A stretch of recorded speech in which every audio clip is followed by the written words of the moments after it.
Bu mövzumuzda biz danışırıq funksiyalardan, daha dəqiq desək, istifadəçi tərəfindən qurulan funksiyalardan danışacağıq. Ümumiyyətlə funksiyanın üstünlükləri nələrdir? Gəlin qısa onlara baxaq. Təkrar əməliyyatların qarşısını alır, kodu daha səliqəli eləyir, düzəliş və test prosesini asanlaşdırır. Bu nədir? Məsələn, tutaq ki, kod yazmışıq, kodda hər hansı xəta var, bug var, onu daha asan şəkildə aradan qaldıra bilirik və böyük layihələrdə komandada işləməyi asanlaşdırır. Bu iş bölgüsü deməkdir. Yəni hər kəs fərqli-fərqli proqramın hissələrini yerinə yetirə bilər funksiyalar vasitəsilə. Birincisi biz danışırıq built-in funksiyaları. Built-in funksiyaları biz keçmişdik birinci fəsildə. Əsas olanlar, yəni bizə lazım olanlar, məsələn, max funksiyası var idi. Məsələn, var idi square root funksiyası. Bunlar daxildə qurulan hazır funksiyalar idi. Həmçinin də kitabxana funksiyaları var. Məsələn, alqoritm kitabxanasından gələn max element funksiyası, minimum element funksiyası. Sıralama alqoritmlərində görəcəksiniz, məsələn, sort funksiyası var. Axtarışlarda find var, binary search var və s. Yəni bunların sayı çoxdur və biz əsas olanları ikinci fəsildə öyrənəcəyik.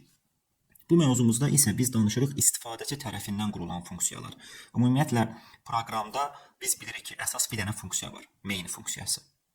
Və bu funksiya ilk olaraq işə düşən funksiyadır. Proqramı biz icra edərkən main funksiyası işə düşür. Məsələn, tutaq ki, biz burada yazırıq hər hansı bir mətni çapa verək, icra eləyək. Bu aydın məsələdir ki, main funksiyasını işə salacaq və onun daxilində olan kodları yerinə yetirəcək. İndi gəlin biz elə bir funksiya quraq ki, bunu başqa bir funksiya yerinə yetirsin. Yəni main funksiyasında hello çapa verilməsin, başqa bir funksiya bu işi görsün. Bunun üçün biz gəlin bir dənə başqa bir funksiya quraq, adını verək, məsələn hello və bu funksiyada gətirək hello-nu çıxışa verək. Və bu biz proqramı run eləyərkən əslində hello sözü çıxışa verilməyəcək, çünki biz o funksiyanı çağırmamışıq. Yəni funksiya qurula bilər, amma istifadə etmək üçün ona müraciət eləməliyik. Bunun üçün biz nə edirik? Baxırıq funksiyanın adı nədir? Hello və parametr siyahısı boşdur, mötərizələri yerinə yetirməklə sadəcə bu funksiyanı çağırmış oluruq və bu funksiya artıq bizim proqramımızda istifadəçi tərəfindən, yəni özümüz tərəfindən qurulduğu üçün yerinə yetiriləcək və daxilindəki kodlar icra olunacaq. Biz funksiyanı istədiyimiz qədər çağıra bilərik. Məsələn, ikinci dəfə hello verə bilərik. Əslində bizim bayaq dediyimiz, yəni proqramda təkrar əməliyyatların qarşısını alır. Bu deməkdir ki, istədiyimiz zaman bu funksiyanı çağırmaqla həmin əməliyyatı təkrarlaya bilirik. Yəni yenidən cout hello yazmağa gərək qalmır. Yəni iki dəfə çağırsaq, iki dənə hello verilməlidir. İndi burada bir məsələ var ki, bunun tipini biz int təyin eləmişik. Əslində bu funksiya dəyər qaytarmaq istəyir. Ona görə də ikinci hello-nu çağıra bilmir. Bu dəyər qaytarmaq o deməkdir ki, biz bu funksiyanın tipini int təyin eləmişiksə, bu funksiya sona çatanda hər hansı bir dəyəri qaytarmaq məcburiyyətindədir. Məsələn, main funksiyasında biz return 0 yazırdıq adətən sonda. İndi burada da bir return 0 yaza bilərik. Yəni funksiyanın dəyər qaytarması üçün ki, o xəta aradan qalxsın. İki dənə hello. Səbəb nədir? Çünki biz bu funksiyanı iki dəfə çağırmışıq. İndi dəyər qaytarmaq, əgər biz istəsəydik bu funksiyanı elə qurardıq ki, heç bir dəyər qaytarmasın, həmin tipə deyirlər void funksiyası. Yəni void mənası boş deməkdir, heç bir şey deməkdir. Yəni bu funksiya onsuz da avtomatik sonuna çatanda return eləyəcək, amma dəyər return eləməyəcək, sadəcə return əmrini çağıracaq. Biz bunu yazmasaq belə, void funksiyası gəlib son sətrə çatanda özü return eləyir. İndi biz nə üçün oradan int-i ləğv elədik? Çünki o funksiyanın hər hansı bir dəyər qaytarması bizim üçün önəmli deyil idi. Çünki bu funksiya bizə sadəcə çıxışa hello verir. Amma elə funksiyalar olur ki, biz istəyirik ki, o dəyər qaytarsın. Yəni hansısa bir hesablamanı aparsın və nəticəni bizə versin. Məsələn, max funksiyasını biz çağıranda, biz max funksiyasına iki dənə parametr göndəririk. Burada bizim istədiyimiz odur ki, bu funksiya A ilə B-nin maksimumunu tapsın, bizə versin. Və yaxud da minimum funksiyası və yaxud da square root funksiyasına biz bir dənə dəyər göndərirdik. Deyirdik ki, bu n ədədinin kökaltısını hesablasın, bizə versin. Deməli, dəyər qaytaran funksiyaların bizim üçün önəmi odur ki, hansısa bir nəticəni bizə versin. Və biz bu funksiyaları özümüz də qura bilərik. Məsələn, int funksiyası əgər tam ədəd dəyər qaytaracaqsa, double funksiyası hansısa həqiqi ədəd onluq kəsir olan ədəd qaytaracaqsa, daha böyük dəyərlər qaytaracaqsa long funksiyası. Məsələn, string qaytaracaqsa tipini string verə bilərik. Char qaytaracaqsa char verə bilərik. Yəni istənilən tipdə biz funksiyaya təyin edə bilərik ki, o onun qaytaracağı dəyərdən asılıdır. İndi məsələn, gəlin sadə bir dənə int funksiyası quraq. Tutaq ki, bu funksiyanın adı olsun sum. Və bu funksiyanı gəlin elə quraq ki, 2 dənə biz bura dəyər göndərəndə o dəyəri hesablasın, cəmləsin. 2 dənə parametr, 2 dənə ədədi cəmləsin. Bunun üçün biz artıq bu funksiyanın parametr siyahısını da göstərməliyik. Məsələn, deməliyik ki, 2 dənə tam ədəd cəmləyəcək. Birincisi olsun A, ikincisi olsun B. Baxın, bu birinci parametrə göndərdiyimiz qiymət A-nın qiyməti olacaq, ikinci B-nin qiyməti olacaq. Yəni biz məsələn çağırsaq sum, bu bizdən 2 dənə qiymət tələb eləyir ki, yazaq. Məsələn, tutaq ki, biz yazırıq 4, ikinciyə yazırıq 5. Bu 4-ün qiyməti verilir A-ya, 5-in qiyməti verilir B-yə. Və bu funksiya artıq bizə dəyər qaytaracağı üçün biz bunu hardasa istifadə etməliyik. Məsələn, çıxışa verə bilərik dəyəri görmək üçün və yaxud hansısa dəyişəndə yadda saxlaya bilərik. Gəlin bu funksiyanı tamamlayaq. Bu funksiyanın gördüyü iş nədir? 2 ədədi cəmləyib qaytarsın. Və bunu necə qaytaracaq? Return vasitəsilə. Return A üstəgələk B. Yəni bizim buradakı məqsədimiz A ilə B-ni cəmləmək idi. Yəni cəmləsin, bizə qaytarsın. Bunun da tipini biz integer verdiyimiz üçün artıq bu bizə hansısa tam ədəd tipində dəyər qaytarmalıdır. Və artıq biz bu funksiyanı çıxışa verə bilərik. Çünki bu funksiyanın qaytaracağı dəyər var. Həmin dəyər 4 ilə 5-in cəmi olacaq. Yəni proqramı icra edək. Bəli. Bu funksiya bizə 9 qiymətini qaytardı. Bəs bu funksiyanın nə kimi üstünlüyü var?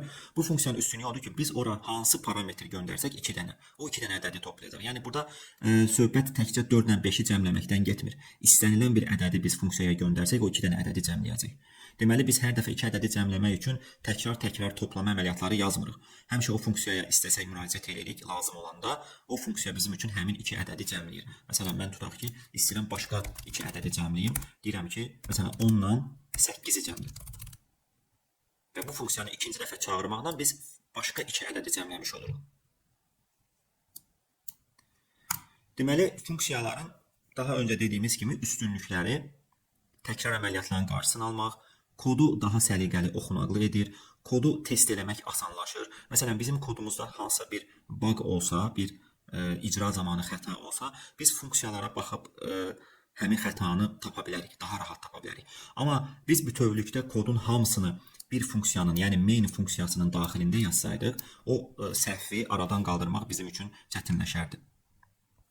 İndi biz funksiyalarda qalır ən bu dərsliyin sonunda biz qeyd eləmişdik bunu.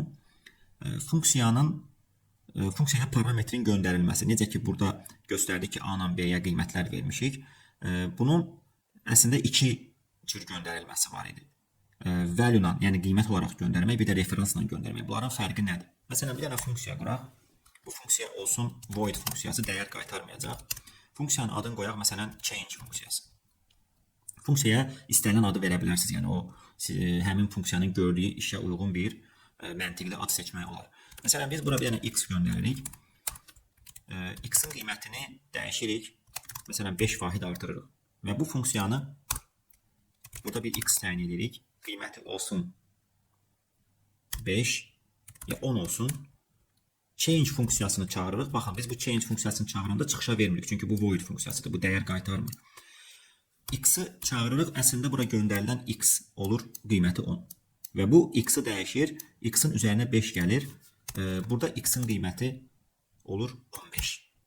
Bəs biz bu funksiyanı çağırdıqdan sonra x-i çıxışa versək, həqiqətən 15 veriləcəkmi? Gəlin baxaq.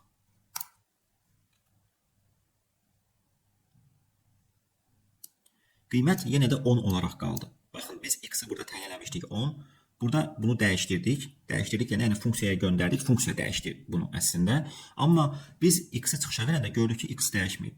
Amma əslində change funksiyasındakı x dəyişib. Bu o deməkdir ki, burada təyin olunan x main funksiyasının dəyişənidir. Buradakı x change funksiyasının dəyişənidir. Yəni burada ayrı 2 dənə x var. Change funksiyasının x-i main funksiyasının x-i. Ona görə burada dəyişilən x buna təsir eləmir. Amma biz elə eləyə bilərdik ki, həmin x main funksiyasında da dəyişərdi. Və biz ona deyirik referansla parametrin göndərilməsi. Gəlin baxaq bu necə baş verir. Birinci istəyirsinizsə burada x-i çapa verək, baxaq görək həqiqətən x-in qiyməti nə olur. Məsələn mən buradan bunu silirəm. Burada baxmaq istəyirəm x-in qiymətinə. Aydın məsələ ki, burada x-in qiyməti 15 veriləcək. Buradan göndərilən 10, buradakı x-in qiyməti 10, üzərinə 5 gəlir 15 verir. Amma main-də bu belə deyildi. Yəni main funksiyasında elə 10 olaraq qalmışdı. İndi biz istəyirik ki, burada dəyişilən x burada təsir eləsin. O zaman biz bunu referans vasitəsilə göndərməyimiz üçün bunun qarşısına ampersand deyirlər əslində bunun adına proqramlaşdırmada, yəni and işarəsi yazırıq ki, bunun mənası nədir? Bunun mənası odur ki, buradan göndərilən x referans olaraq, yəni yaddaşdakı x hansıdırsa, həmin x-in özü birbaşa göndərilsin. Yəni 1x-a istinad olunur burada. Yəni iki dənə funksiya eyni parametri istifadə edir. Yaddaşdakı eyni x-i istifadə edir. Ona görə buradakı dəyişilən x elə burada təsir eləyəcək. Çünki həmin x-dir bu. Gəlin baxaq, indi x-in qiymətini burada çıxışa versək, dəyişəcəkmi? Bəli. X-in qiyməti burada 10 idi. Funksiyaya göndərdik, artırdıq. 15 olaraq nəticəni əldə elədik. Çünki biz bura referans olaraq x-i göndərmişdik. Yəni burada dəyişilən x burada təsir etmiş olacaq. Gəlin bir neçə tapşırığa baxaq. Tapşırıqlarımız, oxşar tapşırıqlar da var burada. Məsələn, birinci tapşırığa baxsaq. Birinci tapşırıqda deyir ki, belə bir funksiya var. Bu funksiyanı yerinə yetirin. Yəni bu tip məsələləri funksiyasız da yazmaq olar, amma bizim mövzumuz funksiyalar olduğu üçün gəlin biz bu funksiyanın özünü quraq. Məsələn, bu funksiyanın x parametri var. Həm də biz nümunələrə baxıb görürük ki, burada kəsir ədədlər olduğu üçün onda bu funksiyanın qaytaracağı dəyər olsun double. Və adını istəyirsiniz f qoyun, istəyirsiniz başqa bir ad qoyun, fərq eləmir. Və həmçinin oraya göndərilən x-in dəyəri də double tipində olmalıdır. Və bu funksiya bizə nəyi hesablayıb qaytarır? X-in kubu 2x-in kvadratı çıx 3x. Yəni return x vur x vur x 2x-in kvadratı minus 3. Yəni, indi bu funksiyanı biz main-də çağırıb istifadə edəcəyik. Biz baxırıq məsələyə. Burada istənilən qədər giriş verilir. Ona görə biz burada bir double təyin eləyək x, while-la verək bunu girişə ki, faylın sonuna qədər oxusun. Və çıxışa veririk həmin funksiyanın qaytaracağı dəyəri. Yəni biz artıq birbaşa çıxışa bu ifadəni vermədik. Bu ifadəni funksiyanın vasitəsilə verdik. Deməli, bu funksiya həmin bizim istədiyimiz hesablamanı aparacaq. Və çıxışa bu 4 işarə dəqiqliyi istəyir. Gəlin onu da tamamlayaq. Set precision 4 və fixed ədədin formatını dəqiqləşdirmək üçün. Təqdim eləyək.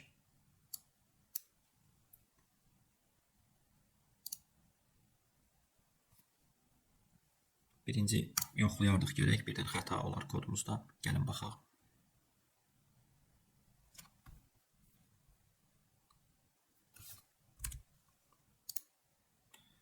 Hesablamada səhvimiz var. X-in kubu üstə gələk 2x-in kvadratıdır.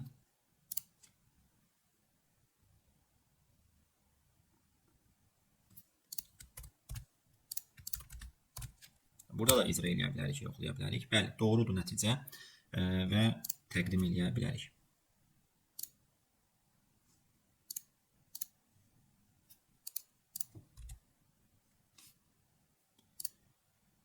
Burada tapşırıqlar var. Məsələn, bizə main funksiyası vermir. Bir dənə ayrı bir funksiya verir, deyir onu tamamlayın. Məsələn, buradan gəlin bir neçə dənə elə məsələ işləyək. Məsələn, F sualı çox sadə sualdır.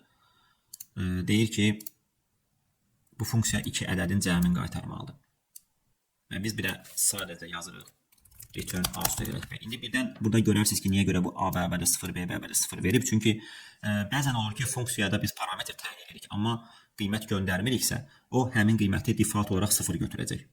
Bu ona görə həmin parametrlərin başlanğıc qiymətlərini 0 verib. Və bu funksiyanın işi sadəcə 2 ədədin cəmini qaytarmaq idi, hesablamaq. Biz də onu yerinə yetirdik. Növbəti tapşırığa baxaq. Məsələn, belə bir funksiya verir bizə. Deyir ki, bu funksiyada n ədədinin rəqəmlərinin cəmi hesablanıb qaytarılmalıdır. Yəni bu funksiyanın işi ədədin rəqəmlərinin cəmini hesablayacaq. Biz də bunu daha öncəki mövzularımızdan bilirik. Məsələn, ədədin rəqəmlərinin cəmini necə hesablaya bilərik? Burada yenə də baxın main funksiyası yoxdur. Çünki o bizdən sadəcə bu funksiyanı tamamlamağı istəyir və onun öz main funksiyası olacaq. Orada bu funksiyanı test eləyəcək. Biz bir dənə cəm dəyişəni təyin edirdik və ədədi rəqəmlərini ayırmaq üçün while dövrü istifadə edə bilərik. While n sıfır deyilsə, sonuncu rəqəmi götürür, cəmin üzərinə əlavə eləyir və sonuncu rəqəmi silir. Və bu funksiya ən son nəyi qaytarır? Cəmi. Bu cəm bizdə rəqəmlərin cəmidir. Hər ehtimala bu ədəd mənfi də ola bilər deyə biz ədədi absoluta çevirirdik ki, orada rəqəmləri mənfi olaraq cəmləməsin. Yəni mənfi ədədin də rəqəmləri müsbət olaraq cəmlənməlidir. Təqdim edək.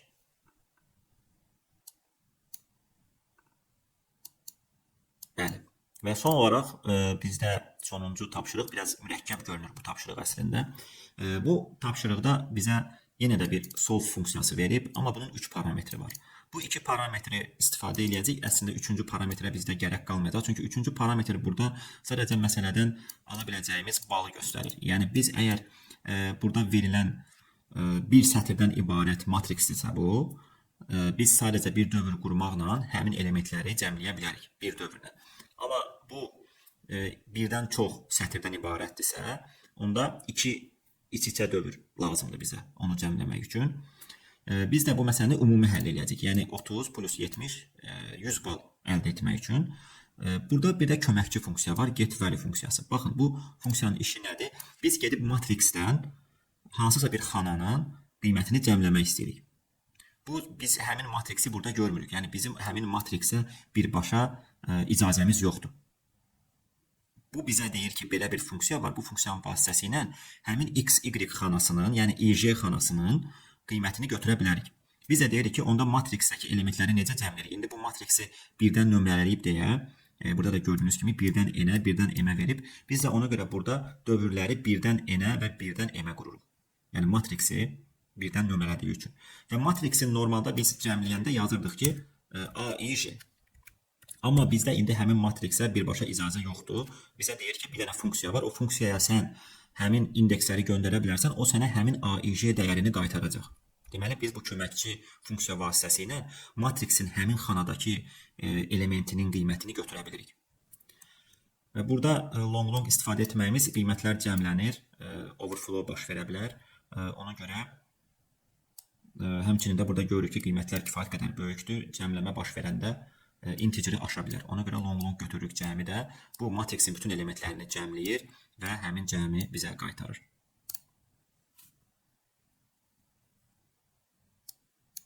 Bəli. Mövzumuz bu qədər. Tapşırıqları description bölməsində yerinə yetirə bilərsiniz. Sağ olun.